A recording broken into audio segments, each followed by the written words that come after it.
Hello mga kabibig! Welcome back sa ating bagong YouTube channel. Ito ang pinakamaingay na YouTuber sa balat ng YouTube. Ako si Kabibig, maglebak-lebak na ta with evidence. Ako po, congratulations BP Sara at congratulations sa lahat ng may trust, may pagsalig sa atong Vice Presidente. Grabe Kabibig. Bago itong resulta ha, fresh from the oven to.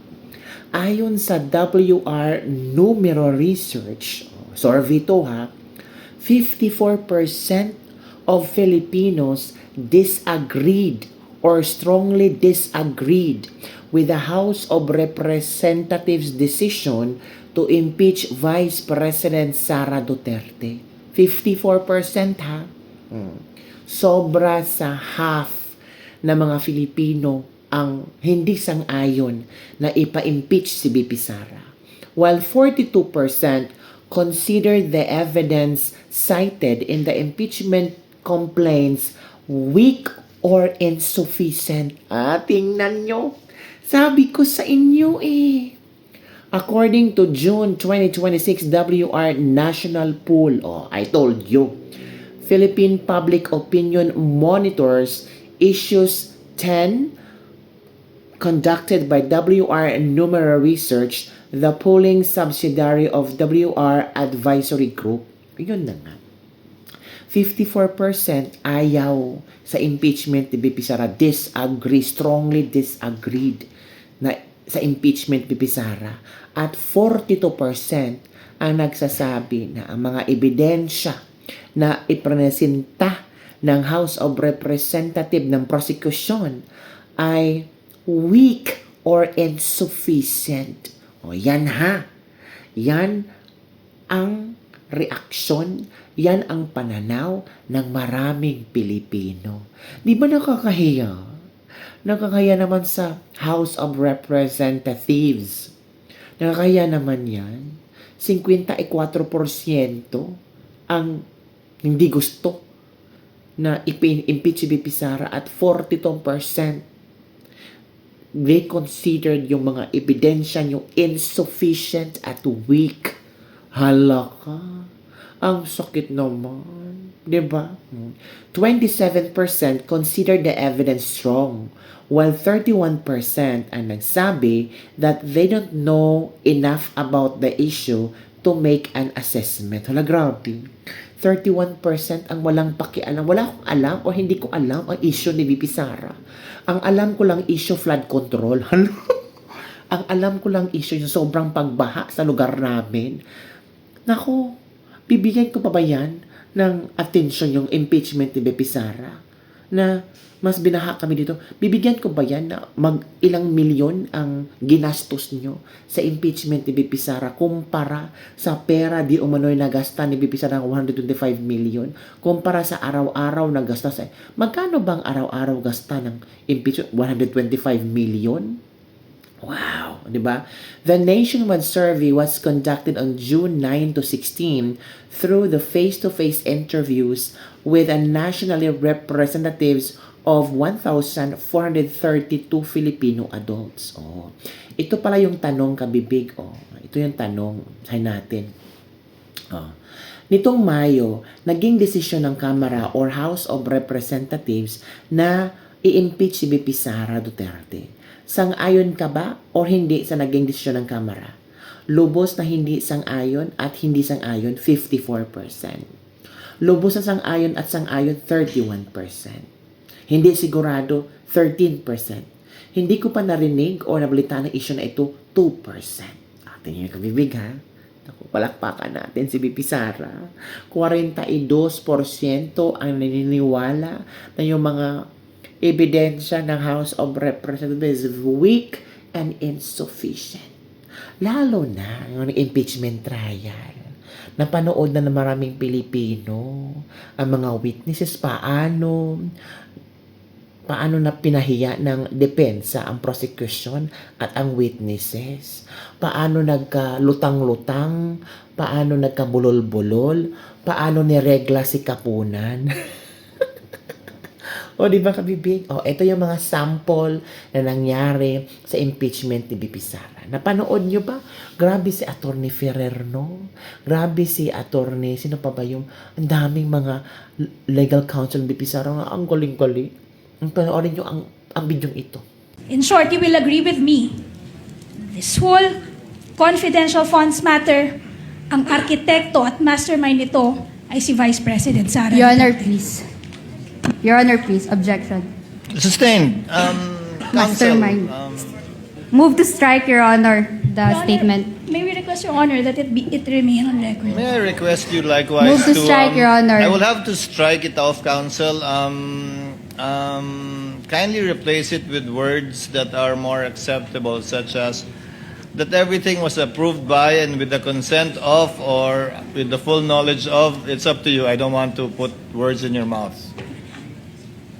Mr. Antonio, she was the architect.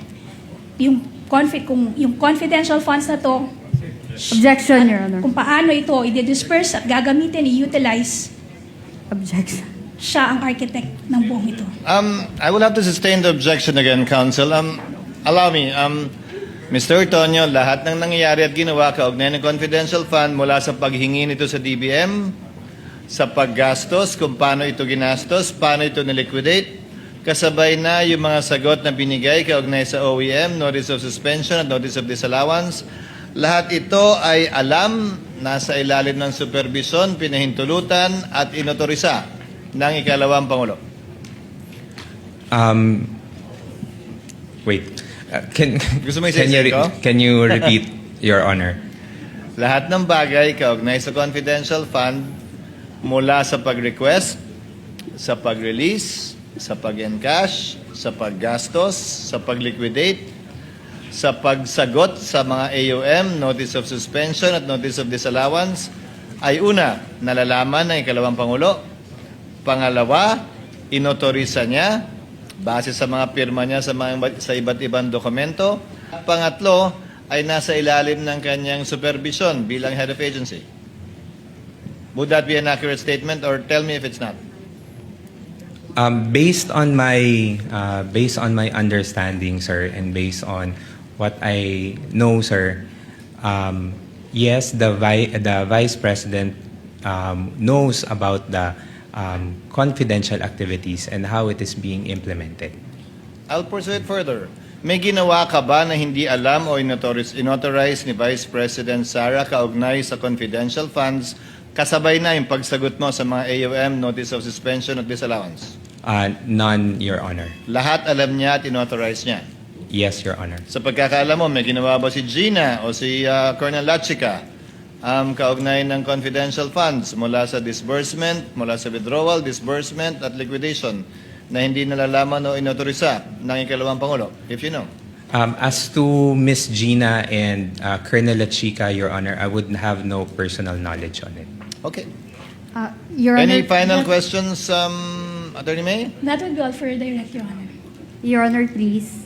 Yes, Attorney May, Attorney Christine, rather.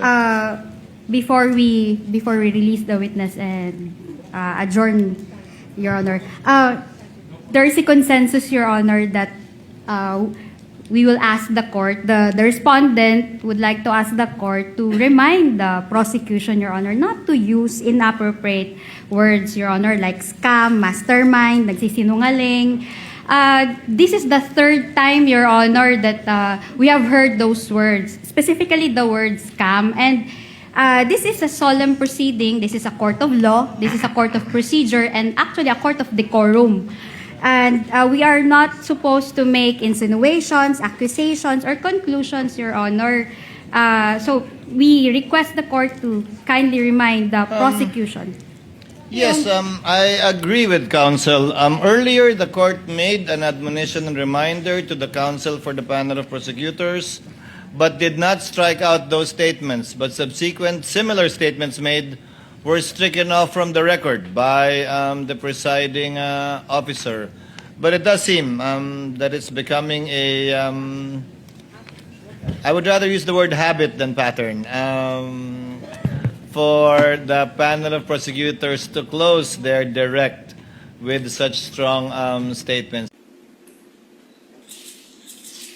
Now, going back to the letter, dahil wala kayong binigay na computation, projection, or supporting documents, ang tanging nilagay lamang ninyo sa request ay ang explanation kung bakit kayo humihingi ng request. Tama ba? That's Yes, correct. That's correct. And the explanation and the justification that you gave was, and I quote, for and in consideration of the safe implementation of the various projects and activities under the Good Governance Program and the conduct of official engagements and functional representation in international and domestic events as instructed by the Vice President. End of quote. Tama ba? Yes, as instructed by The the Vice President. As instructed by the President. Okay. But the withdrawal and the encashment was within the knowledge of the Vice President. Because in fact, As you and know, answered, Your Honor. this is a different question now, Your Honor. Finish your question, counsel. In fact, Mr. Ortonio, you will confirm that lahat ng nangyayari patungkol sa confidential funds, nire-report ito sa Vice Presidente. Tama ba? Again, Vague, Your Honor. No, it's Objection. not vague, Your Honor. Kindly reform and be more specific, counsel. Are you just asking about the fact that Mr. Ortonio accompanied Gina on all 4 occasions? Kung alam ng BCN? No, Your Honor, I'm referring to all matters pertaining to the confidential funds. These Your are reported to the Vice President and reported to and or instructed by the Vice President. Then that would be vague, counsel. Kindly be more specific. Kasi dininay niya na kanina kung he said he doesn't know if the Vice President knew that he would accompany Gina. Kindly be more specific. You can ask the witness. He's intelligent enough. Wala rin pong notice of disallowance. Wala po. Laban sa inyo, wala po. Wala po. Your Wala rin pong notice of disallowance laban sa kay dating Mayor Sara Duterte. Tama po? Tama po, wala. And the Commission on Audit did not reopen any audit for confidential funds of Davao City. Correct? Correct po. Your Honor, bakit mas effective yung kay Pangulong Duterte kaysa ngayon? Ngayon wala namang policy. Ano bang ginagawa tungkol sa wala naman eh. Pinuli Wala na kahubad. namang, di ba? Kaya nga, ibig sabihin, paano mo ikukumpara yung wala sa meron? Dati meron policy. Sa tingin ko, mali yun dahil may mga tinatamaan na inosente. Ngayon, walang tinatama ang inosente, pero marami naman ang delikado ang buhay na dahil sa pagdami at paglaganap ng krimen at drugs dito sa ating bansa. Kasi ito, alam naman ng lahat at kahit po ordinaryong Pilipino, ramdam ito. Kasi sinabi nyo na yun tungkol sa war on drugs. Alam natin na nung nakaraang administrasyon, mas naging ligtas ang bawat Pilipino. Yan ay fact. Hindi po yan pwedeng pagkaila dahil Pilipino magsasabi sa ating lahat na noong time na yun, maaari kang makalabas ng ligtas. Tama. So, hindi po ba ibig sabihin nun, effective ang ginawa ni Pangulong Duterte? Hindi, ang sinasabi ko, effective yon pero meron ding collateral damage. Di ba? At hindi mo naman sabihin, effective yan. Di bali nang may mamatay na yung inosente. Di ba? So, ngayon, bakit mas effective yung kay Pangulong Duterte kaysa ngayon? Ngayon wala namang policy. Ano bang ginagawa tungkol sa wala naman eh. Pinuli na kahubad. Di ba? Kaya nga, ibig sabihin, paano mo ikukumpara yung wala sa meron? Dati meron policy. Sa tingin ko, mali yun dahil may mga tinatamaan na inosente. Ngayon, walang tinatama ang inosente, pero marami naman ang delikado ang buhay na dahil sa pagdami at paglaganap ng krimen at drugs dito sa ating bansa. At number 1 naman talaga sa buong mundo, ang pinaka malaking dahilan ng drug dependence ay poverty, kahirapan. So dapat nakatuon sa bukod dun sa paghihigpit, pwede naman maghigpit na walang patayan. Sa aking tingin, pwede maghigpit na walang patayan, pero nakatuon din sa pagbibigay ng pagkakataon dun sa mga pinakamahihirap na magkaroon ng mas maayos na buhay para hindi maging drug dependent. So yun na nga kabibig ang ating latest libak-libak for today. Again, congratulations BP Sara. Because of that, tumaas pa rin ang trust rating sa'yo. Kahit sinasabi ng Malacanang na makonvict si BP Sara, sinabi ni Claire Castro kanina sa kanyang interview na as of the moment, nakikita nila na makonvict si BP Sara. Wow! Masyashock pa kami. Hindi na kami masyashock dahil, masyashock pa ba kami, Claire? Hindi na, 'di ba? So, wag ka nang magdrama, wag parang every now and then ba? Parang nakaka-umay na pagmumukha ni Claire Castro. Pero ganun talaga ang kanyang trabaho. Binabayaran siya ng gobyerno, binabayaran siya ng natin, mga taxpayers. So, hayaan na lang natin si Claire Castro kasi konti na lang yung mga araw na natitira sa kanyang pagiging USEC niya kasi malapit na ang 2028. So, abangan na lang natin kung ano ang mangyayari kay Claire Castro after ng 2028. Ano kaya mangyayari kay Claire Castro, no? Ay, basta bahala siya. Baka umalis siya sa bansa at mangimbang bansa. Na natin. Don't forget to like, subscribe, and share this video. Bye everyone. See you next time.